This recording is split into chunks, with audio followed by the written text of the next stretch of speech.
Hi friends, welcome back to our channel. ఈరోజు topic వచ్చేసి మనకి మొఘల్ సామ్రాజ్యంలో భాగంగా మనం పార్ట్ 3 వీడియోలోకి వచ్చామండి. ప్రతి ఒక్కరు కూడా ఛానల్ని సబ్స్క్రైబ్ చేయండి, అలాగే ఫ్రెండ్స్ కూడా షేర్ చేయండి, అలాగే వీడియోని కూడా లైక్ చేయండి. చూస్తున్నారు కానీ ఎవరు కూడా వీడియోని లైక్ చేయడం లేదు. దయచేసి వీడియోని లైక్ చేయండి.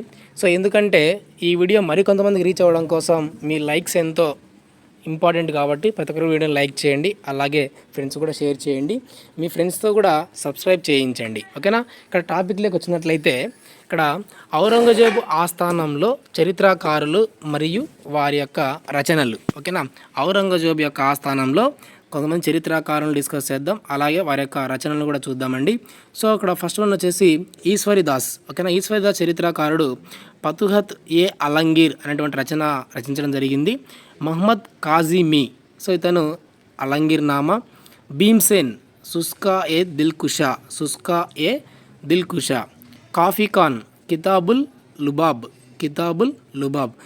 వీరు ఎవరు అంటే ఔరంగజేబు ఆస్థానంలో చరిత్రకారులు మరియు వారి యొక్క రచనలు అండి. ఇంపార్టెంట్ అన్నమాట. ఓకేనా. నెక్స్ట్ క్వశ్చన్ వచ్చేసి మొఘల్ చక్రవర్తుల్లో ఔరంగజేబు సంపూర్ణ మత సహిత రాజరికాన్ని ప్రవేశపెట్టాడనమాట. ఓకేనా. మొఘల్ చక్రవర్తుల్లో ఎవరు సంపూర్ణ మత సహిత రాజరికాన్ని ప్రవేశపెట్టిన వారు ఎవరు అంటే ఔరంగజేబు అని గుర్తుపెట్టుకోండి. నెక్స్ట్ వన్, ఔరంగజేబు కాలంలో సిక్కు మతం సైనిక శక్తిగా రూపొందింది. ఓకేనా. ఎవరి కాలంలో సిక్కు మతం సైనికంగా బాగా పటిష్టంగా రూపొందించుకుంది అంటే ఔరంగజేబు కాలంలో. ఓకేనా. నెక్స్ట్ వన్, ఔరంగజేబు కాలంలో వచ్చిన విదేశీయులు. ఓకేనా. ఔరంగజేబు కాలంలో మన దేశానికి విదేశీయులు రావడం జరిగిందనమాట. వాళ్ళు ఎవరు అంటే నీరిస్ అండ్ కారేరీ. నీరిస్ అనేటువంటి అతను ఎక్కడి నుంచి అంటే ఈస్ట్ ఇండియా కంపెనీ రాయబారి అనమాట. నీరిస్ అనేటువంటి అతను. కారేరీ అతను ఇటలీ నుంచి రావడం జరిగింది మన భారతదేశానికి. ఓకేనా. నెక్స్ట్ వన్ వచ్చేసి కడపటి మొఘలులలో మొదటివాడు ఎవరు అంటే మొదటి బహదూర్ షా. ఓకేనా. ఇంపార్టెంట్ బిట్ అండి. కడపటి మొఘలులలో మొదటివాడు ఎవరు అంటే మొదటి బహదూర్ షా. నెక్స్ట్ వన్, జిజియా పన్నును నిషేధించిన రెండవ మొఘల్ చక్రవర్తి ఎవరంటే మొదటి బహదూర్ షా. కడపటి మొఘలులో మొదటివాడైనటువంటి మొదటి బహదూర్ షా జిజియా పన్నును నిషేధించాడనమాట. ఓకేనా. నెక్స్ట్ వన్, మొఘలులలో మొదటి తోలుబొమ్మ చక్రవర్తిగా పేరుగాంచిన వారు ఎవరు? మొఘలులలో మొదటి తోలుబొమ్మ చక్రవర్తిగా పేరుగాంచిన వాడు ఎవరు అంటే జహందర్ షా. ఓకేనా. జహందర్ షాని మనం మొదటి తోలుబొమ్మ చక్రవర్తి అని చెప్పచ్చు అన్నమాట. ఓకేనా. ఇజారా పద్ధతిని ప్రవేశపెట్టిన వారు ఎవరు? నెక్స్ట్ క్వశ్చన్ చూడండి. ఇజారా పద్ధతిని ప్రవేశపెట్టిన వాడు ఎవరు అంటే జహందర్ షా. ఓకేనా. ఇజారా పద్ధతి అనగానే జహందర్ షా గుర్తు రావాలండి. నెక్స్ట్ వన్, ఇజారా అనగా భూమిని రెవెన్యూ అధికారులకు అప్పగించడం. ఓకేనా. ఇక్కడ ఇజారా పద్ధతి అంటే ఏంటి అంటే ఇజారా అనగా భూమిని రెవెన్యూ అధికారులకు అప్పగించడం అనేది ఇక్కడ ఇజారా పద్ధతిగా చెప్పడం జరుగుతుంది. నెక్స్ట్ వన్, 1717లో బంగారు ఫర్మానాను ఆంగ్లేయులకు జారీ చేసిన వాడు ఎవరు అంటే ఇక్కడ చూడండి ఫరూక్ సియర్ అండి. ఇంపార్టెంట్. 1717లో బంగారు ఫర్మానాను ఆంగ్లేయులకు జారీ చేసిన వాడు ఎవరు అంటే ఫరూక్ సియర్. ఓకేనా. నెక్స్ట్ వన్, సయ్యద్ సోదరుల ఆధిపత్యాన్ని పతనం చేసిన వాడు ఎవరు అంటే మహమ్మద్ షా. సయ్యద్ సోదరుల ఆధిపత్యాన్ని పతనం చేసిన వాడు మహమ్మద్ షా అండి. ఓకేనా. నెక్స్ట్ వన్, రంగీలా రాజుగా పేరుగాంచిన వాడు ఎవరు? చాలా ఇంపార్టెంట్ బిట్ అండి ఇది. గతంలో చాలాసార్లు అడిగినటువంటి బిట్ ఇది. రంగీలా రాజుగా పేరుగాంచిన వాడు ఎవరు అంటే మొఘలుల్లో మహమ్మద్ షా అండి. మహమ్మద్ షాను మనం రంగీలా రాజాగా పిలవచ్చు. నెక్స్ట్ వన్, 1739లో పర్షియాకు చెందిన ఇరాన్ దేశపు నెపోలియన్గా పేరు పొందిన నాదిర్ షా భారత్పై దండెత్తి కర్నల్ యుద్ధంలో మహమ్మద్ షాను ఓడించి నెమలి సింహాసనం మరియు కోహినూర్ వజ్రాన్ని దోచుకెళ్ళాడు. ఇక్కడ చూడండి, మనకు ఇక్కడ exam point of view observe చేస్తే ఇక్కడ కోహినూర్ వజ్రాన్ని ఎవరు తీసుకెళ్లారు అనే ఒక బిట్టు మనం క్రియేట్ చేసుకోవచ్చు. అలాగే ఆ కోహినూర్ వజ్రం దోచుకెళ్ళేటప్పుడు ఏ రాజును ఓడించాడు అనే ఒక అంశం మీద కూడా మనం డిస్కస్ చేయాల్సి ఉంటుందన్నమాట.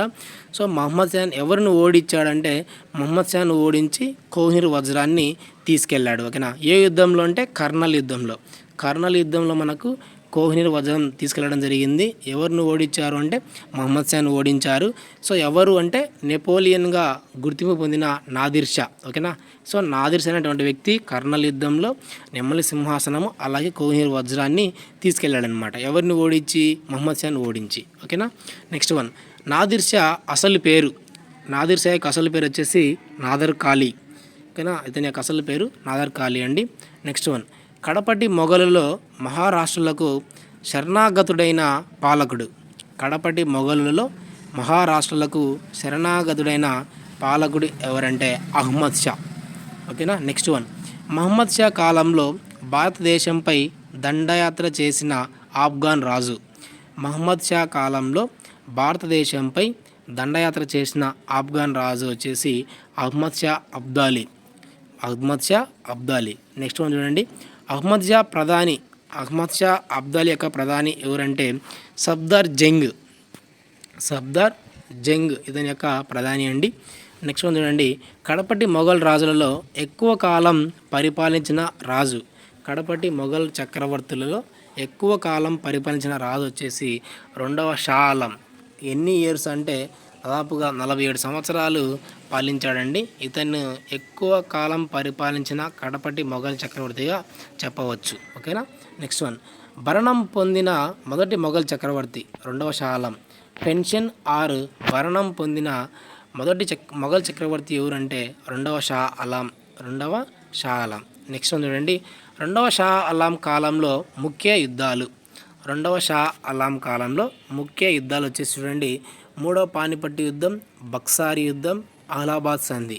చూడండి ఇక్కడ మూడవ పానిపట్టు యుద్ధం ఎప్పుడు జరిగిందంటే 1761 జనవరి 14వ తారీఖున మూడవ పానిపట్టు యుద్ధం జరిగింది. బక్సారి యుద్ధం 1764 సంవత్సరంలో, అలహాబాద్ సంధి 1765 సంవత్సరంలో. ఓకేనా.